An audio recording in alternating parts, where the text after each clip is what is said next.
Hi, welcome back to Alex's Life and Thoughts. Welcome. Today I'm going to be doing a book review on Danielle Steel's Lost and Found. Now, this book came out in 2019. I did read the book when it first came out, but it's been, 5 years. So I remembered the basis of the story, but I didn't remember the details. And let me tell you something. I actually enjoyed this book. I thought it was fun. I thought it was enjoyable. I thought the story was really compelling, and it actually really, it made me think about my own life, to be honest with you. And there's not many Danielle Steel books that do that for me. Usually it's just kind of like okay, whatever, and I have read 3 very serious books. I read The Prince of Tides, which was wonderful. I read The Tell. And then I read The House of My, what's it called? The House of My Mother.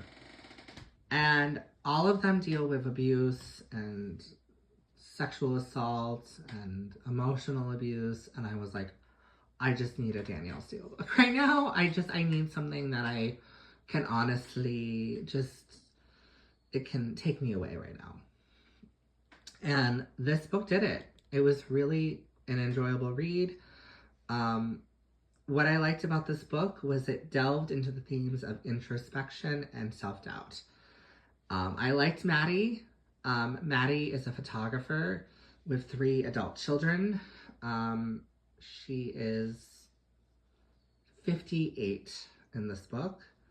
And she falls off a ladder. She lives in New York City, of course, and she lives in a old firehouse, and it's been converted into an apartment, and I think it's 2 stories or something, 3 stories or something, I don't know.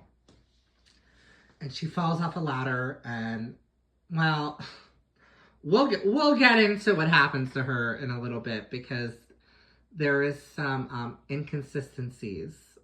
Let's just put it that way. She falls, hurts herself, and she, in true Danielle Steel fashion, her oldest daughter is horrible. There's a very strange thing with Danielle Steel. In all of her books that deal with her having a daughter, they're always horrible. They're always mean and bitchy and just horrible to their mother. And I don't know why she does that all the time. But there's 3 kids. So one is horrible and is just nasty. Then the other is the son, who is nice. He lives in San Francisco. And then there's a other one who is a little strange, but she's a nice person. And she writes books and things. And I think she might be on the spectrum. Now, she goes on a road trip, Maddie does, when she's kind of healed, to find her lost loves. And she goes to Boston, she goes to San Francisco, and she goes to Chicago. No, not San Francisco. Yeah, she does go to San Francisco, actually. And then she also goes to Wyoming. Excuse me. She goes to Wyoming as well. And she meets different men in her past. She reunites with her daughter, the one that's a little autistic. And then she reunites with her son. She meets someone. It's a really interesting, actually pretty realistic book. And it's not like a fairy tale type book. It's really it made me honestly prompt me to consider my own past relationships. Oh my god, I need to go on a road trip and stalk all my ex-boyfriends and see how they are and see if we can get back together. No, I'm not going to do that. I mean, maybe, well, no, I'm not going to do that. It was a fun read. However, I found the book lacking. There is minimal dialogue. And basically what Danielle does, is just write summaries. she doesn't have conversations. However, I did notice something that caught me off guard. Several readers on Goodreads and Amazon have pointed this out as well, so I'm not the only person that did this. There is some inconsistency regarding the ankle pin. On page 31, it states, the good news is that it's a clear break. You don't need surgery, which is one of the rare moments of true dialogue. But then on page 217, after the cast is removed, it mentions they told her to be slightly careful with it so it wouldn't break again, but the pin should have helped strengthen it. Well, I thought she didn't need surgery. Right? Like, it's weird. I was surprised that I picked up on this detail, especially since the writing is so repetitive.